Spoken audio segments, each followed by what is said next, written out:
starts from day one of the first day of the appraisal period, and you can be involved on day one, and you should be.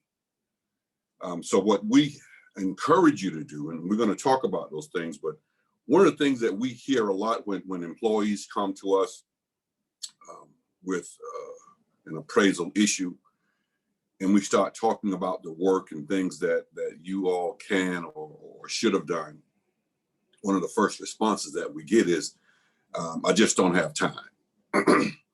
And our position on that is this: if you don't take the time, then you weaken your position of argument should we have to file a grievance. Some of you spend 10, 12 hours a day just work. And if you spend 24 hours a day, the work is still going to be there. So what we advise you to do is to take some of that time and to invest in yourself to prepare for that annual appraisal, should it be one that is not to your liking. So you start that from day one. So I'm going to cover Article 12, Section 2, 4, 9, and 12. Those are the ones that contain the bulk of the information that we want to cover. What we do also encourage is that you hold discussions or ask to meet with your manager at any time you think appropriate to discuss your issues around your annual appraisal, meaning the work itself, which leads to them preparing the annual appraisal. You have that right. We encourage that. We even encourage you to try and have conversation with your manager when they issue your annual appraisal. We've heard some employees, well, I don't like my manager. I don't want to talk to him. Well, it's kind of hard to work for somebody and not talk to them. Okay, so and we encourage that because the contract says that the parties, meaning really the union, employees, and management, should attempt to resolve any issues at the lowest possible level. And a lot of times, if it's just you and the manager, you might be able to work it out. Some pockets of management, when we get involved, they kind of stiffen up. So not that we don't mind getting involved early on, but if you can work that issue out with your manager, we ask that you do that, or you attempt to do that. And in addition, if you can't, then what that also shows or gives us is additional evidence, ammunition to, if we have to go formal with the grievance, we can now sit down and say, look, the employee reached out to the manager, they had a meeting, this is what was discussed, it was just unproductive. So it gives us more ammunition to say the agency failed to even do its part according to the contract by trying to resolve this matter at the lowest possible level, and that would be between the employee and the manager. So I'm going to talk about Section 2, which is a progress review, which is also known as a mid-year review. You should be getting a progress/mid-year review, which is at the 6-month period of your annual appraisal period. That is the contract does not give the agency an out on that. When you see words such as will and must in the contract, that means the agency has a requirement to do that. Now, the mid-year review typically should be at the point where management, if they detect any decrease in your performance, those types of things should be brought out at the mid-year review process. Now, the mid-year review is not your annual appraisal. So you should never get a mid-year review on a Form 6850. Your mid-year review is typically a written document covering all of your CJEs, but it should never be on a 6850. Everywhere you see a 6850, it talks about departure appraisal or annual appraisal, not a mid-year review. So at your mid-year review point, if management is pointing out to you some areas of deficiency, then you need to become active and engaged in with that discussion, talking about the things that you need to do in order to improve. If you're talking about dates, management is looking at it and said, well, you need to contact these taxpayers at a certain point of time. You know your inventory, or you should know your own inventory. When you're having these discussions, you all should be able to agree on dates as to when certain actions should be taken. It should not be, I'm telling you to do this by this date. This is a directive. That happens. Now, when that happens, again, you need to try and resolve that. But if you can't, then we can get involved, because you know your inventory, you know your calendar, and if they're giving you some dates that you know you're not going to be able to meet, you need to say it at that point in time. Don't accept the date for taking an action on a case and you already know you're not going to be able to meet it. You're setting yourself up for failure. Section 4. This is Article 12 again, Section 4.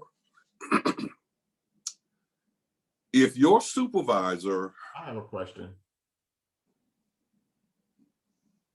Yes, who's that? Can you hear me? This is Anthony Bed. Yes.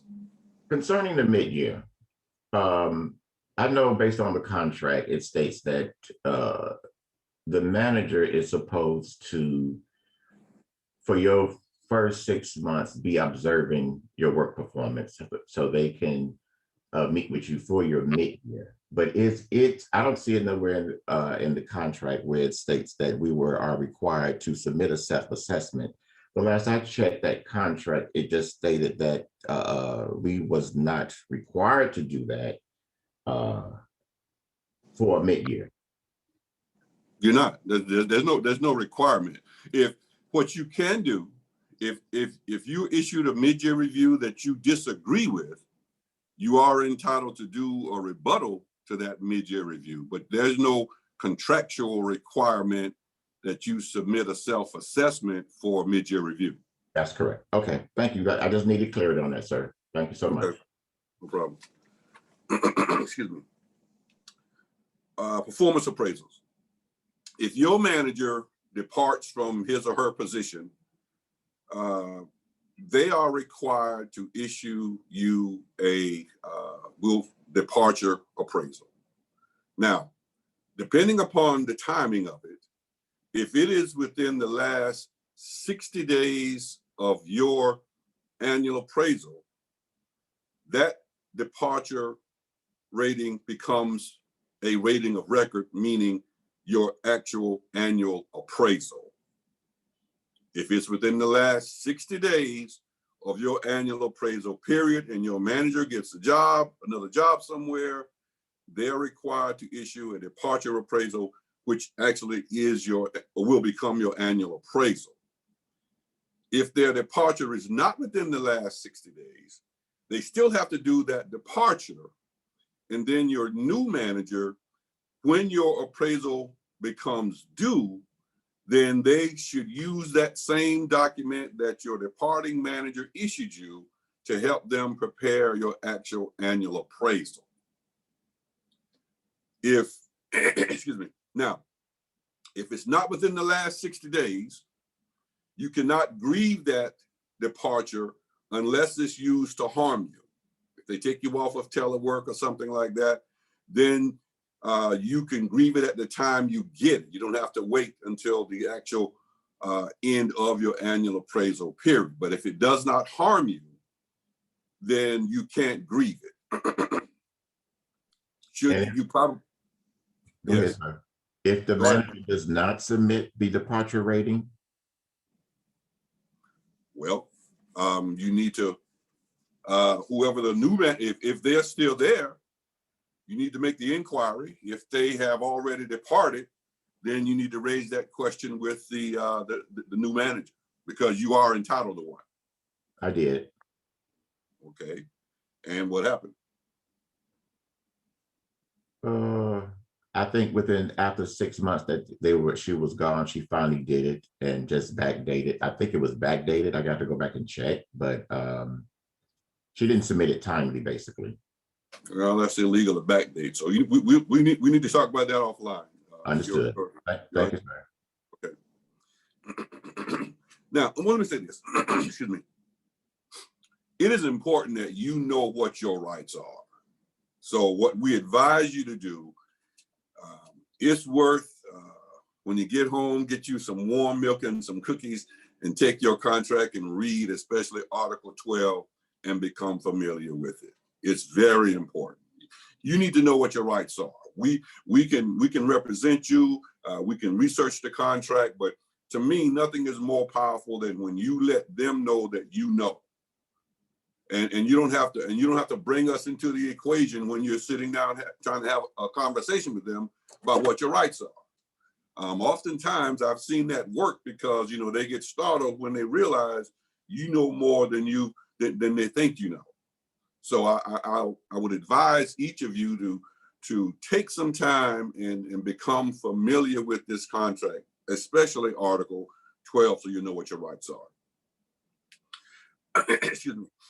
And you should never, if management issues you a Form 6850 to sign, that document should already have 2 levels of management signatures on it.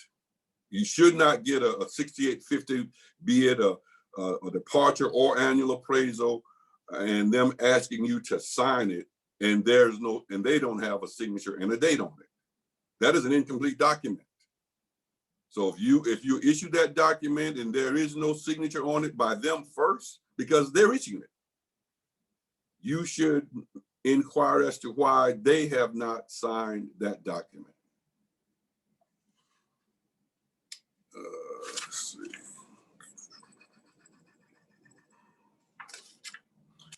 Your annual appraisal should be issued 30 days after the end of the annual appraisal period. So, and you all should know what your annual appraisal period is. So you need to just be aware of that so that you can start, checking the calendar so you can make the inquiry should you have to. We recommend and you are entitled to submit a self-assessment. The agency will allow you 4 hours of administrative time to submit a self-assessment. The agency does have a website that teaches you and talks about submitting a self-assessment. We advise that you take those 4 hours, request them in advance, and go to that website and become familiar with how to complete a self-assessment. That should be done also within those last 30 days of your annual appraisal when it becomes due. I think it has to be like 4 pages, no more than 4 pages long. Should you do that, the contract again is clear. Management will meet with you to tell you if they reject what you're submitting. That's important that you take that meeting, you have that discussion. All of this again is compiling information and evidence should we be in a position to grieve your annual appraisal. The contract requires that management, when your annual appraisal becomes due, it says that they will discuss, they will discuss that appraisal with you. Now, they still may go through HR Connect and say your annual appraisal is there and it needs your signature. But after today, what you should know is there should be a meeting should you request one. They're required to discuss it with you, not just to tell you to sign it.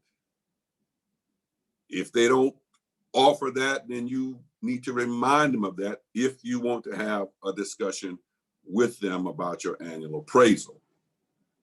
And that's important because, again, that's the time where you should be able to point out things that you think is necessary for them to go back and consider should you disagree with their findings.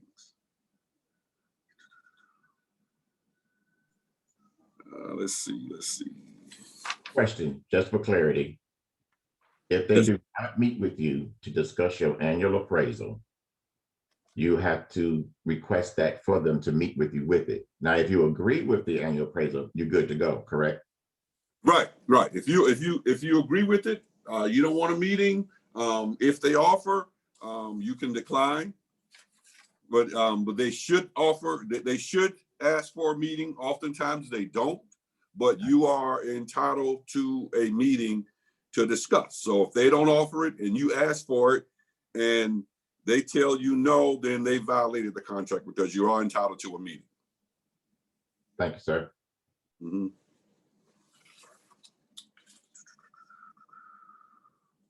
All right. Section 4C talks about performance appraisals. I'm sorry, let me back up.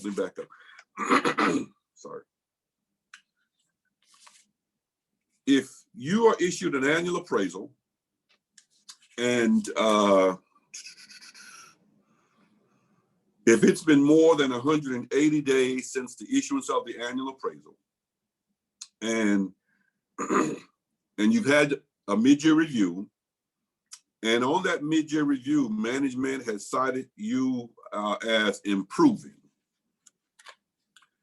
and a job opening comes along that you want to apply for, you can then go back to the manager and ask that they do another annual appraisal in hopes of getting a higher score in order to apply for that job. That is on, that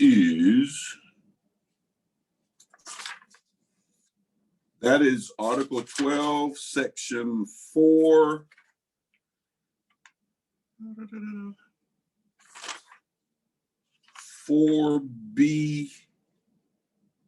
4B number 8. That's on page 36 of your contract. And I've seen that happen. So you are entitled to that.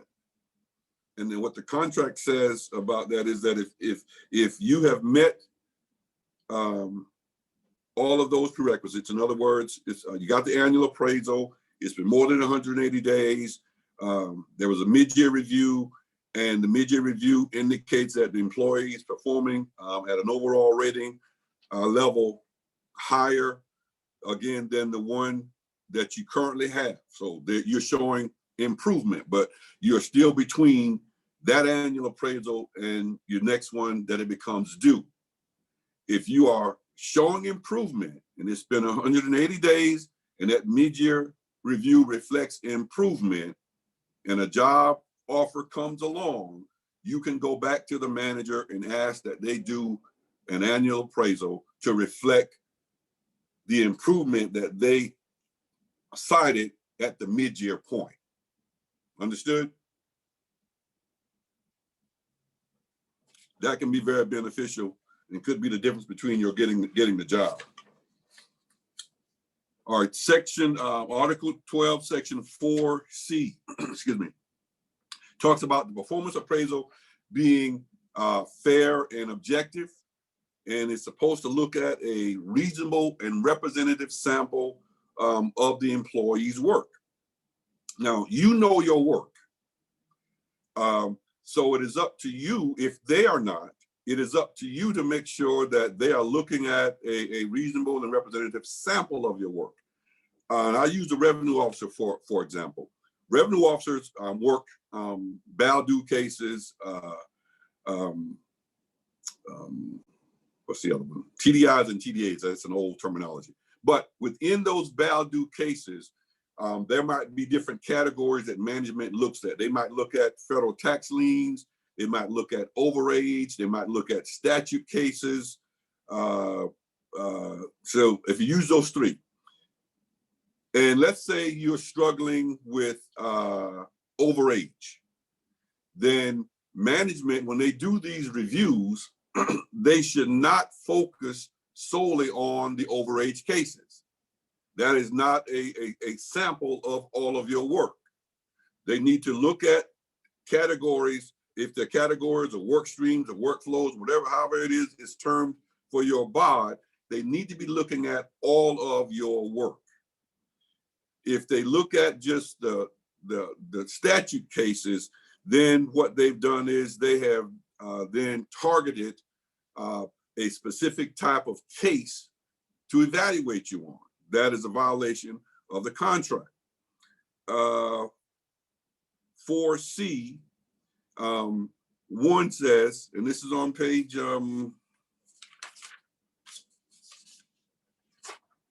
that's on page 37, 4C1. It says, in selecting cases for review, the employer will select a reasonable and representative sample of the employee's work.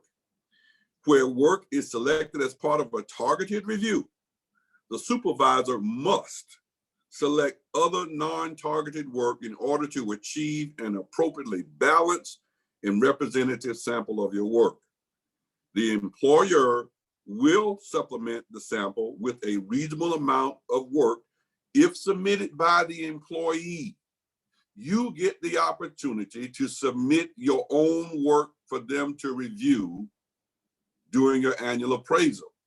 Now, make sure that the cases that you select for them to review are cases that's going to yield, the score you're trying to get. Okay, so look at it, review it, and submit those cases for them to review. Now, and that's your part in that. Now, if they fail to do that, we'll deal with that down the road. But this section of the contract gives you now the opportunity to be involved in your annual appraisal, your work. So take advantage of it. Excuse me. So, and C2 says, where an annual appraisal is based on reviews of a limited number of cases, and some of these cases were again targeted for selection, the employer will be obligated to justify that mix of cases reviewed presents a reasonable and representative sample of review of the work of the employee. Now, this is probably something that the stewards can argue, in the grievance. If they fail to do that, then we can make that request that, what justification do you have for not doing it? But they're supposed to do that. And again, in our section F is where I already covered. Supervisors or designees will discuss employees' annual or revalidated appraisals at the time such appraisals are issued to the employee. And our position is never give them a pass on this, especially if you don't agree with it. Let me say it that way. If you're okay with it, then that's fine. But never give them a pass to turn down the opportunity to discuss this annual appraisal during that time with them. We've heard stories where employees were able to go in and sit down and talk to them and got the annual appraisal changed to their liking. So never pass on that. All of this really goes towards, again, building the case. Should you guys not be able to come to an agreement, we can argue all along the employee followed the contract that the agency agreed upon that we'd follow. And this is evidence to show that we did that. So never turn down that opportunity. If you disagree with your annual appraisal and you don't want to grieve it, you can still do a written rebuttal. It's going to just be attached there. Now, I'm not really sure, to be honest with you, what good that does. Well, maybe if the next manager or someone who looks at it, has a sympathetic heart and can take into consideration what you wrote. But other than that, I really don't see the need for it. But the contract allows you to do a rebuttal should you disagree. Now, if you disagree and don't want to agree with it, you can still do the rebuttal. You got 3 days to do that. If you disagree with your annual appraisal and you want to grieve it, you have 15 work days for that grievance to be filed. Now, should that be your decision to file a grievance? Don't wait until the 14th day to contact us. We need to be notified as quickly as possible that that's what you want to do. Keisha's responsible for assigning a steward to work the case. So please, if that's your decision, we don't have a problem representing you, but don't let it be, you know, the last hour or the last day when you reach out to us to file a grievance. We need that. We need that as soon as possible. Now, Terry, real quick, yes. Can you share what happens if they don't get a grievance in within 15 days? What happens is nothing. If they violated your rights, if we do not get that grievance filed within 15 days, then your chance of getting that wrong corrected is gone. Unless you can go the route, and that's a very, very, very narrow route of filing an EEO complaint, which gives you additional time. But there's a difference between a grievance and an EEO, okay?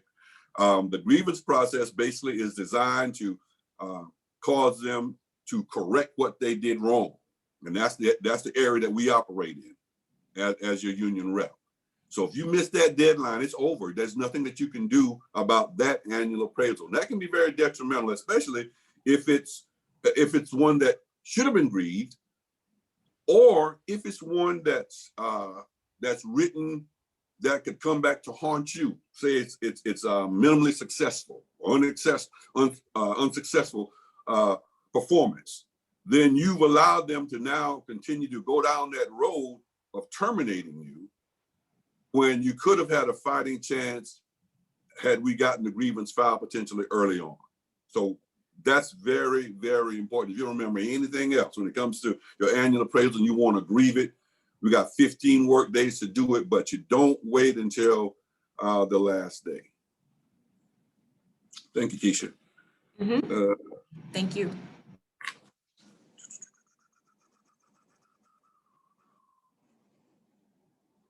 We talked about the you have, if you decide that you want to grieve it,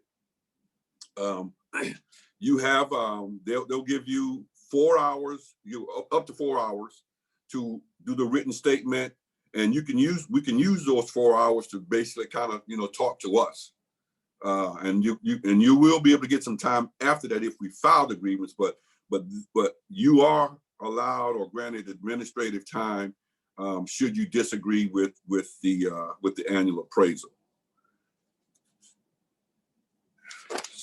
Section 4I, that's on page 37. Never refuse to sign really any document that's given to you. Signing only means you're acknowledging that you got it. Doesn't mean you agree to it. You don't ever want to get in a habit of refusing to sign. I have worked cases where once the employee established that as a pattern,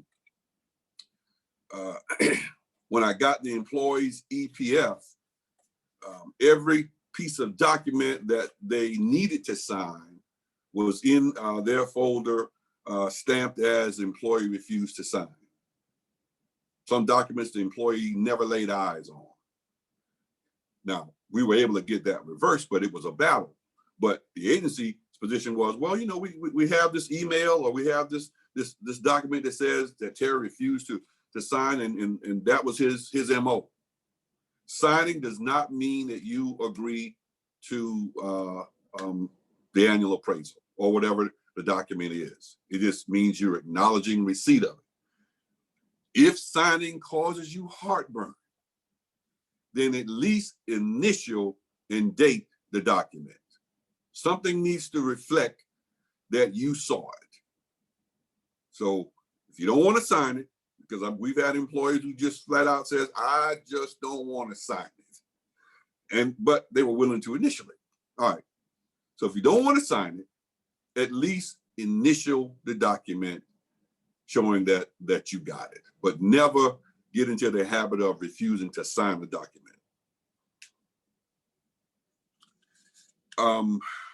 Jay talks about the employer can only hold you responsible for the amount of time that you are in work status working on your assigned work.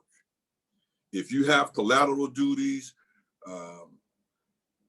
and that eats up, say, 30% of your time, then they technically cannot or should not be holding you responsible as if you were working on your work 100% of the time. But what you have to do as an employee, again, is if you're feeling, or if there's conversation being taken place between you and your manager about your work performance, you need to start just an open dialogue about that. You need to start tracking, pinpointing exactly what they're saying. The sooner we get ahead of this thing, or get involved, or you get involved in it, the better. You don't want to wait until you get the annual appraisal and they've been giving you document after document talking about your performance decreasing, and all you do is I had an employee the other day admitted, said, well, yeah, even when I get my annual appraisal, I don't even read it, I just sign it. They don't read the narrative or anything. And we've looked at these narratives, and even when they raise the score, they'll just go in and cut and paste the language from the previous annual appraisal. So here you are with a 4 or a 5 number-wise, but then the language reads as if you're just fully successful.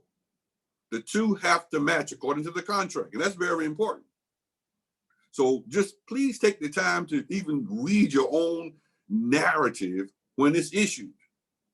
And if you disagree with it, then again, we recommend you try to have that discussion, with you and the manager. But according to the contract, they should match, but they shouldn't. And if you're working these collateral assignments, excuse me, and management is talking to you about the work not getting done, have some conversation about that to see if you guys can come to some happy medium as to how you're going to go forth in handling what they might be deeming as a deficiency. But technically, if you are out of pocket, whatever percentage of time that is, they should not be holding that against you. Because K on page 38 says, in the application of standards to individual employees, the employer will take into account mitigating factors such as availability of resources, lack of training, mix of work, collateral duties, or frequent authorized interruptions of normal work duties. If these things are happening throughout the year, don't wait until the end of the year to raise it as an issue. You need to raise it when it becomes a problem. And the day it becomes a problem is the day that you're not allowed to get to the work that they hired you to do. So you need to, and again, that helps us because it shows that you went on the offense and started raising these issues with management, and management either responded or didn't respond, or responded improperly. But that's where your role comes in as the employee. They have a role and responsibility, but so do you. If they fail to do their part, that has nothing to do with you still being obligated to do your part. That helps us again in the argument stage. We can say, well, management, the employee reached out to the manager, asked for a meeting to discuss this inventory, had some personal issues, management ignored them. That helps us. At least we can show you did your part as an employee.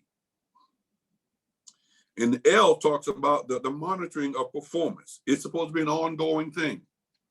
it says the employer will counsel employees in relation to their overall performance. So management, when they're doing these reviews, they have a responsibility to point out to you if your performance is decreasing.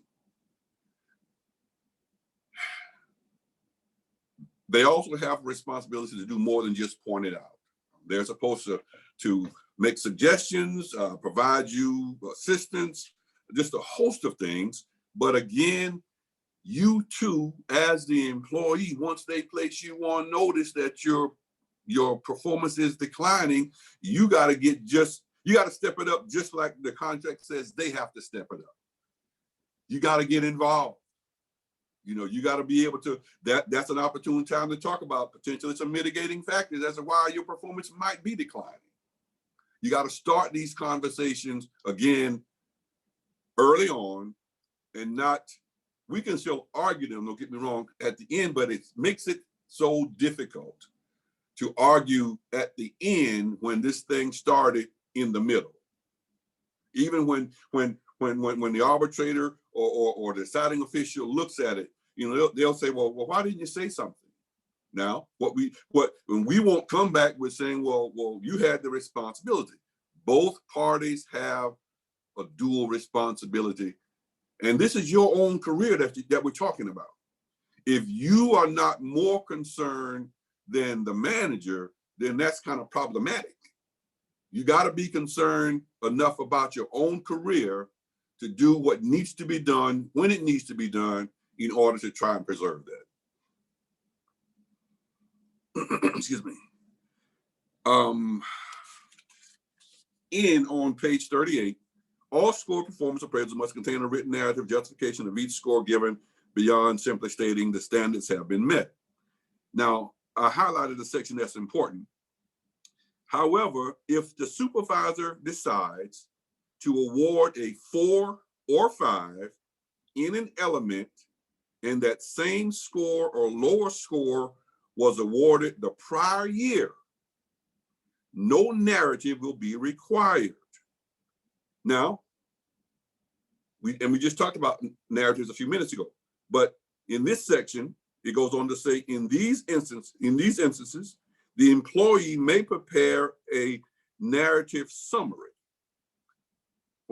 So if you want to apply for a job and you got 4s and 5s, and the manager says, well, I'm not going to do a narrative per the contract, they don't have to, but you have the right to prepare a narrative.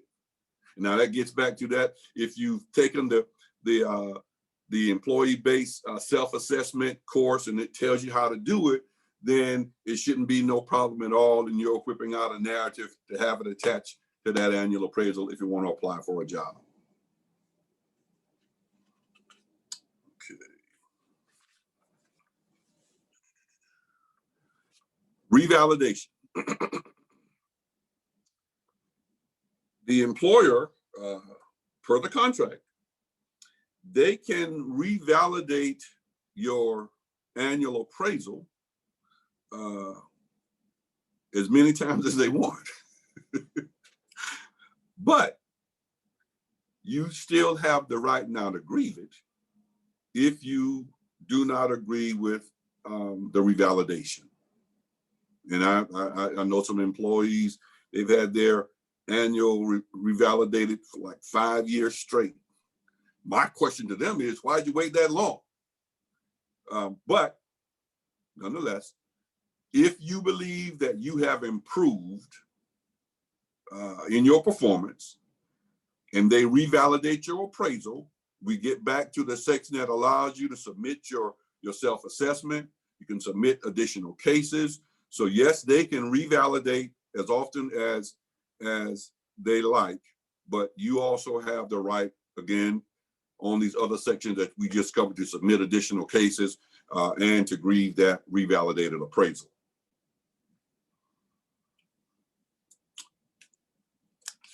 Also on that same page, the fact that an employee assumes new tasks, and we deal with this a lot. An employee gets a new job, and their next annual appraisal the manager gives them what we consider to be presumptive threes. That's a mindset that was really big in exams. They used to actually say that to employees. Well, you know, we only give out threes because you're new. And this section was not always spelled out this way in the contract. And I guess because of exam, we got it in the contract. They're required to review you based on your performance, period. So you get a new job, your old job, you left there with all fives. You get to your new job and your next annual appraisal, you get all threes. Clearly something is wrong there. Now, what they should do, they should attempt to bridge, you know, the two appraisals. Sometimes that's possible, sometimes it's not. But clearly, all presumptive threes is not the way to go. So oftentimes what we've done, we found a happy median because we can't argue, well, we can argue the all fives up to a point, but clearly if I've been in the new job, you know, a considerable amount of time, then I'm no longer performing the old job's way of doing things. So that's where we have to have that discussion to find out if we can have a happy median where everybody's satisfied. So the employee ultimately might not end up with all fives with the new appraisal in the new job, but they certainly won't have all threes because management says you got a new job. Let's see. All right, now we're going to go to section 9. Article 12, section 9. That's on page 41. Excuse me. When management reviews your work and issue you, excuse me, some written recordation, the contract, excuse me, says the employer has determined that an evaluative recordation will be furnished to an employee within 15 work days of the time the supervisor becomes aware or should have been aware of the event which it addresses. I've worked cases where the manager forgot or did not share the review with the employee within 15 work days and actually went to the employee and asked them to backdate it. Never backdate a document, never. Dates are important. If they do not share this document within 15 days, that the supervisor becomes aware. So they do a review. They have now become aware. That document then has to be shared with you within 15 work days, or they cannot use it against you. We actually have had cases where we've requested and they had to go in and remove those documents that went beyond that 15-day period, whereby they fail to share it with the employee. So be mindful of that when you're looking at these reviews. If they tell you, I'm gonna review 5 of your cases today, and you give them those cases, you need to be mindful of how long they hold them, when they issue the review. All of those things could turn out to be to your advantage, especially if it's a bad review. If they have failed to meet, to satisfy this article section 9, 15 work days. Then I think there's only one probably bod that deals with contact recording. I think that's the TAC, I believe. Excuse me. The manager will provide the employee a screenshot of all other calls that were reviewed, listened to by the manager, but not evaluated on that day. So if they're going to use that information to try and evaluate the employee is entitled to find out who it was, when it was, what was said, so that they can either rebut it, grieve it, or agree to it. So that's, like I said, I think TAC is the only, at least in this chapter, I think TAC is the only area where they do actual contact recording.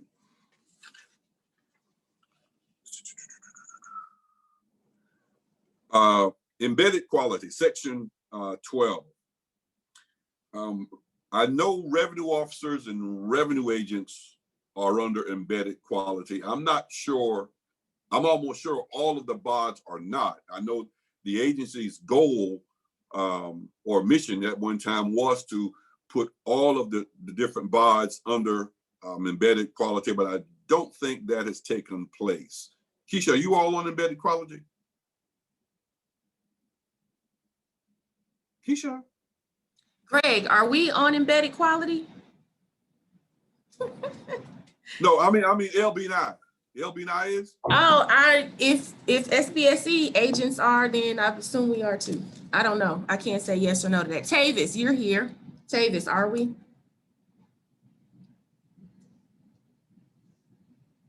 I believe we are. Thank you. Last time you got a review, Tavis. Well, I am no longer an agent, and that's part of the things you'll find with LBNI. They don't do reviews like SBSC does them. I mean, you pretty much will get a mid-year and an annual in LBNI, at least in ECPA. Wow. We ought to have some work coming out of LBNI then. You don't have to respond to that.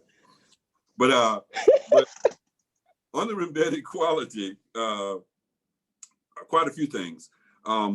Excuse me. It says, at a minimum, a supervisor may not substantiate an appraisal score in a CJE or an aspect only by referring to the total number of yes and no. So if you're familiar with the EQ reviews, you know, everything's a yes or a no or potential in NA. They must look at other performance documentation and include such sources in the annual appraisal. They just cannot use EQ, the EQ reviews alone. And always in EQ, excuse me, if they are citing you for failing to take an action and they are using calendar days, then they have to look at also work days. And there's a big difference. And for example, if the EQ standard requires an action within 10 calendar days and a failure to take action in that time frame is considered failure to meet the standard, an error will not be held against the employee in the annual appraisal unless the employee also failed to take 10 days of, failed to take action within 10 days of work for that employee. For the purposes of this provision, a work day of the employee excludes federal holidays, weekend days, AWS regular days off, including full days off in a MaxiFlex schedule and days when the employee is on approved leave. So you see, you could go from 10 work days to potentially 13 or 14 work days, which could make a big difference in that review. So it's always work days when it's being done under the EQ process. And I have looked at cases. So stewards, if you're looking at EQ reviews and they're citing these employees for failing to take timely action, make sure they went in and did their reviews based on work days and not calendar days. That means now you got to know the employee's schedule. You got to ask them about leave. You got to factor in holidays. Those days, and I have worked cases where those days were totally overlooked. And when we applied them, we were able to now get them to go back in and change that rating that they gave the employee. You're almost in, well, your co-drivers in this thing when it comes to your annual appraisal. And as Keisha said earlier, don't wait until the time to do it is now. If you want to improve in one or two CJEs and aspects, the time to do that is now. Ask for a meeting with your manager. Go in there, tell them what you want, what you want to get, and they are responsible. They're charged with the responsibility to help you, to provide you feedback. If they fail to do that, then that, again, we can use that, but you need to be proactive too. And the time to do it is now. I don't know what phase or stage you are with your annual appraisal, but understand that if you're midway, and if you've gotten a decent mid-year review, or one that you're satisfied with, and if they have pointed out what you need to do to improve, and you agree with that, then do it. If they have not pointed out what you need to do, then you can't ask for another meeting. Tell me what I want to get I got a 4.2 and I want to get a 4.4 or 4.6, and CJE 4 and 5 are the ones that I got meets in. What do I need to do to get an exceed? Ask them. We'll deal with the response later, but right now you can start that process and hopefully position yourself to get a better annual appraisal towards the end of the year. And you simply do that by just taking advantage of the things that the contract offers. When it comes to you, do your part, and we will deal with them if they fail to do theirs. Now, yes. 5 minutes. 5 minutes? All right. 5 minutes. If you decide to do that and you feel like they're rejecting you or just putting you off, you need to let Keisha and I know about it. Because again, we can do some things behind the scene to monitor that or even address that, depending upon how you want to deal with it. But again, don't wait until the last 30 days of the annual appraisal period to start worrying about your annual appraisal. You need to start with that from day one. Thank you. All right. Thanks, Terry. Do we have any questions? I didn't see any pop up in the chat. So we have a few minutes if you guys want to throw them out. Do we need to circle back to anything? Go ahead, Lapina, unmute. Oh, we can't hear you, Lapina. If you think we can read lips. I don't know.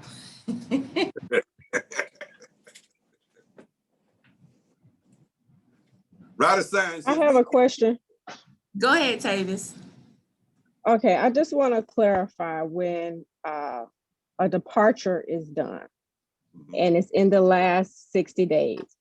And so you said the departure then becomes the annual. So I switched positions and it was within the last 6 days. So is my new manager supposed to then prepare a whole new document using the departure that my previous manager did? Or does the one my previous manager did just become my appraisal for the year? If it's within the last 60 days, according to the contract, that then becomes your annual appraisal no matter where you're sitting or who you're working for. Okay, so the new manager does not have to prepare one? No, not until your next rating period becomes due. And then they'll be preparing it because you not work for them. Okay, great, thank you. Any other questions? Lapina, go ahead, Greg. Yeah, I just want to point out, Terry didn't cover this, but in Article 12, Section 6B, it says, in no event will employees be held accountable or responsible for your critical job elements until they are received. So when we ask you about your annual appraisal, one of the first things I'm going to ask you for is, when did you get the CJEs for your position? Yeah, and the reason I didn't cover that is because that becomes our job when they come to us and asking those questions. But you're correct. Important that if you did not change jobs during that rating period, you should receive them, but they don't necessarily have to be discussed. So, we'll be asking questions like, Was this your position the entire year? Did you change positions? If you got your CJEs, when did you get them? Because until you get them, you should not be expected to perform them. What was the article concerning the presumptive threes in a new position? Adrian asked that, Terry. I think it's 12, section 4 in.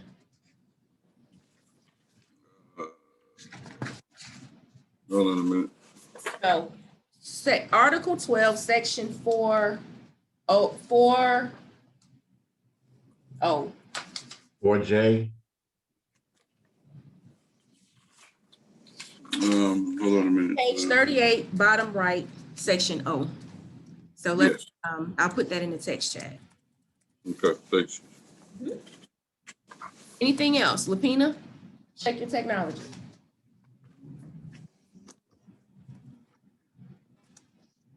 You got it? Guess not. You want to text me and I'll read it?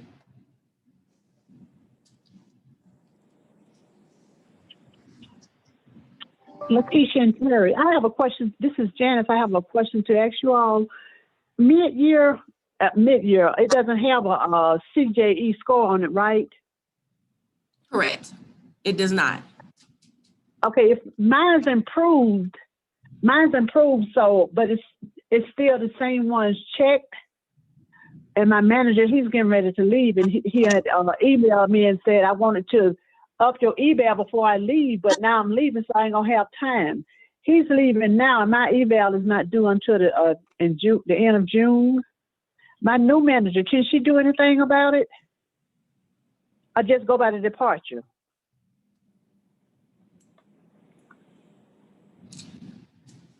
Okay, I think, can you do the thing about what, your mid-year or your?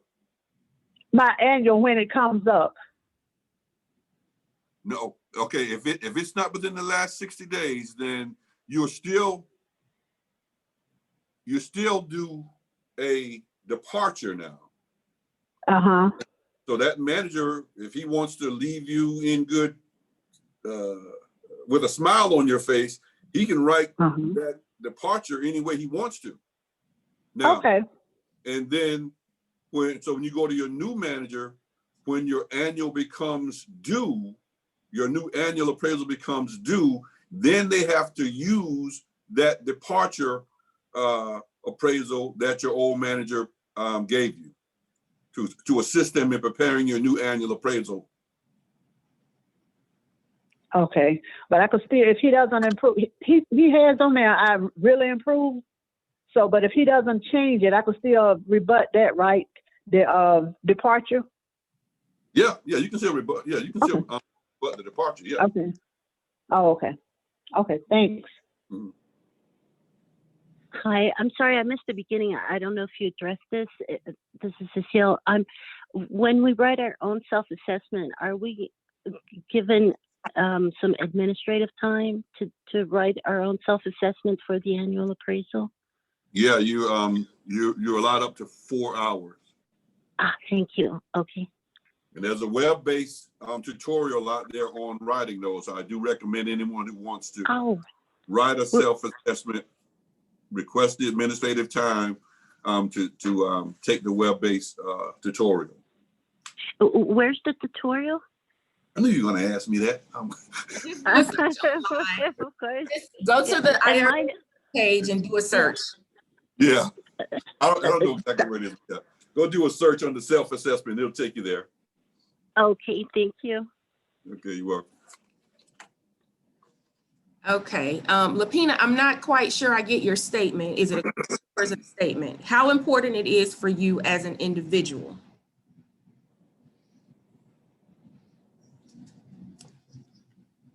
I'm gonna unmute you. Let's see if we'll try one more time and then we'll move on. I'll close out. Keisha, she's talking about self-assessments and how important they are. Right, Lapina? Okay, yeah. So we'll stress that. Self-assessments are absolutely important. I actually wrote notes while Terry was talking, so we'll close out with this. Can you hear me? Yeah, we can hear you now. Yeah. Okay, I was playing with it. Okay, Terry, you ain't gotta do all that. I was playing with it. I don't know what happened to the audio, but I just wanted to make sure that I find myself telling the members how important that self-assessment is, because I don't think they really realize how important it is for them as an individual. You know, your manager does not know what you're doing the whole year. You only know what you're doing. Your self-assessment gives you an opportunity to capture all of everything that you do. So when your manager does give you your narrative, that's your opportunity that you can do your input. So that's what I want to say about the self-assessment. It is a very important target that I think everyone should take the time to do, because it's important for us as an individual when it comes to our evaluations. Thank you. I agree. Thank you, Lapina. I've heard people tell me, well, they're not going to look at it anyway. So, you know, they always ignore it. Well, that may be the case, but then you come to us and want us to grieve it. Right. I love a good self-assessment. Tell Me me too. what you are so that I can then relay that to your step 2 or your step 3 official, so that minds change. So the self-assessment is not only important just because we hope your manager pays attention to it, but if you need to go further with this thing with NTEU, we need it. Right. But okay, there are some things kind of throughout his presentation, some action items that you are responsible for that the contract suggests you do. Just unmute and give me 1 or 2 of them. I want to know that you are walking away armed. Anybody? Me. Not you. File within 15 work days. File a grievance within 15 work days. Okay, yes, that is very true, but I'm talking about what it is the employees need to do during the rating period to be proactive. We don't- Self-assessment. All right, excellent. That's one. Anybody else? Have a conversation with your manager about, okay, let's talk about this. You lowered me. Let's talk about this. Let's find out why. Talk about ways I can improve. And if you don't agree with that, then come see one of us. Excellent. Keisha, I also wanted to say that an action plan. You can give your manager an action plan and say, this is what you're going to do, and within 60 days or 90 days. I mean, be, like you said, be proactive and say, hey, you know, this is what I'm going to do based upon what you have stated that weekend or 3s or whatever the case may be, 2s or 3s. So yeah. Right. Work together. Work Yeah. together. Mid-year, I think that's a very important time that we can communicate with our manager and have the opportunity, because at that time, that's when you know managers are charged at that time to do whatever's necessary to help you get your numbers up. So that's the time you need to take with your manager. Take notes. Make sure your manager is helping you get to whether there be a training you need or whatever resource you need to make your number go up. Because that's the purpose of a mid-year. If your numbers are going down, that's the time you still have 6 months to get those numbers up to where you want them. Right. Rebuttals are really, really important, especially as a steward, because you do the rebuttal immediately after you get that review, and that way it's all fresh in your mind. And then when it comes to us, we can argue that position and gives management some context as to what's going on with that. Let me say this about rebuttals. Rebuttals have to be more than I disagree with what you're saying. It has to be factual. If they are citing the wrong manual section and charging you with an error, and there's another manual section that proves that you took the correct action, that is what should be in your rebuttals. Right. It has to be more than just I disagree with what you're saying. You got to be factual. Right. Right, and you have to be able to show some documents sometimes showing the manager is wrong. So you got to be prepared for it. And most people are, they just don't know where to begin. So we just have to guide them. So a rebuttal is going to be a statement, but it's also going to have exhibits attached. We need proof. Right. It's not just I disagree and this is not fair.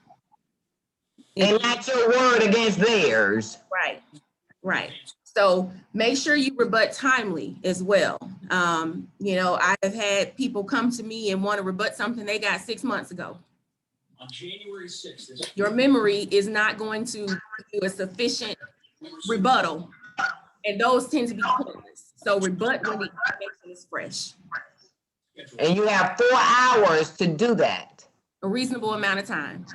A reasonable amount of time, but 4 hours. Reasonable amount of time is what the contract says. Right. Right. So, okay, I made a list here. Let me check and make sure we brought them all out. Make sure that when you get an appraisal, if your manager does not offer you a meeting to discuss, ask for one. A lot of good can happen in that meeting. It can sometimes be the difference between getting the score you want, and not having to come and go through the whole grievance process. At least attempt it. I want to know that you attempted to have that meeting. We heard self-assessments. We did not hear submit work for review. Submit your own work. If there's something that you have done particularly well and you're proud of, go to your manager and say, hey, I would like for you to review this. Something that you are not sure about, because it will become part of the record, and it's a legit part of the record. It doesn't matter who found it. If it's an error, it becomes a part of the evaluative record.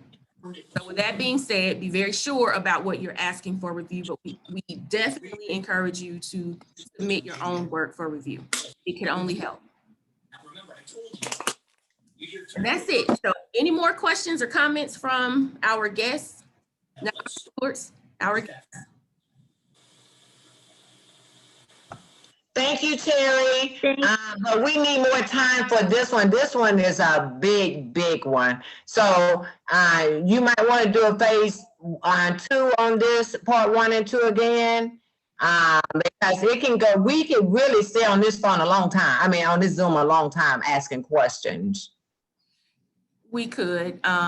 This session is recorded, so we are going to share in a platform that we, can figure out is the right place to put it, so that, we have 700 members. We have show up, so there's plenty of people who still need to see this.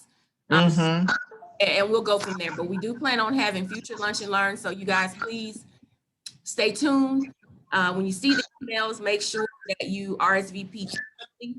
A lot of times, I get requests at the last minute, and if you notice, we're all on our personal devices, which means I at some point walk away from my IRS computer. So if you're having technical difficulties, I'm not going to see the pleas for help at the last minute, because I'm also the technical person here. But thank you all for attending. Thank you. If you have ideas about what the next topics need to be, just send us an email and we will try our best to get those scheduled for you. Okay. All right. Thank you. Okay, thank you. Peace. Thank you. Y'all have a good rest of your day. I'll take care.